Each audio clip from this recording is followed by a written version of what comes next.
Welcome to the Warframe Weapon Encyclopedia, where today we're checking out the axe and shield set used by Tilregor himself, the Brunt. The blueprint for the Brunt can be acquired from the Grenier or the Chem Lab in your dojo. Building the weapon can be somewhat expensive because on top of 65,000 credits you're also gonna need some detonite injectors, some salvage, a decent amount of cryotic as well as one forma. The Brunt is somewhat slow, but it has decent crit chance, standard crit multiplier, somewhat low status chance, and the second lowest damage of all sword and shield weapons as of the time of recording of this video, though luckily the vast majority of it does come in the form of slash. Now the Brunt comes with a little quirk where blocking elemental damage, whether it is directly from an enemy or from an effect they left behind or even from some stuff on the ground, will add 17.5% of that elemental damage to your next attack, and this can stack up to 4 times. It also remembers the type of damage you blocked, so if for example you block heat and you have electricity on the weapon, it will combine with the electricity and the next hit will do radiation. On top of that though, the Brunt also has its own weapon-specific mod called Electromagnetic Shielding, which you can get as a drop from Kyla the Thame, which is the boss on Sedna. Now what this will do is tether you to allies within 12 meters when you block and redirect 50% of all the damage they take to you. And this works with the charges you can get by blocking elemental damage, so if you're tethered to an ally and they take elemental damage, 50% of it will be redirected to you,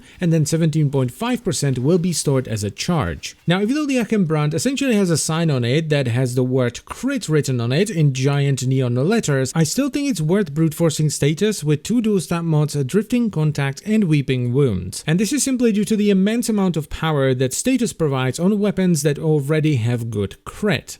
This isn't something you necessarily have to do. You can just go with a straight up crit build, which will give you more damage up front because you're most likely going to be running 90% elementals. But if you decide to take this into higher level missions, eventually the sheer force behind the crit build will simply start to fall off and will be taken over by this hybrid build where the combination of slash and viral will keep doing its thing and kill enemies just like it did in low levels. This doesn't mean that it scales infinitely. Eventually the enemies will have too much health and it will take too long for the slash procs to slowly tick them down, and if you're doing something like survival, this will eventually result in you running out of life support. So even though the Brunt is a fantastic weapon, especially for something that only requires mastery rank 3, it has its problems. So while you can take it into some early steel path missions and it will perform fairly well, eventually the somewhat low attack speed, the not so amazing crit, and the somewhat low status with overall fairly low base damage will catch up with you and you will have to upgrade to something else. But that's still an amazing performance for a weapon that only requires mastery rank 3, even though it's somewhat expensive to get at that point. So I would definitely recommend you pick this weapon up, especially if you're a lower mastery rank and you can of course afford it. But that's pretty much all there is to it, so I thank you very much for watching. As always guys, I hope you've enjoyed the video and I will see you next time.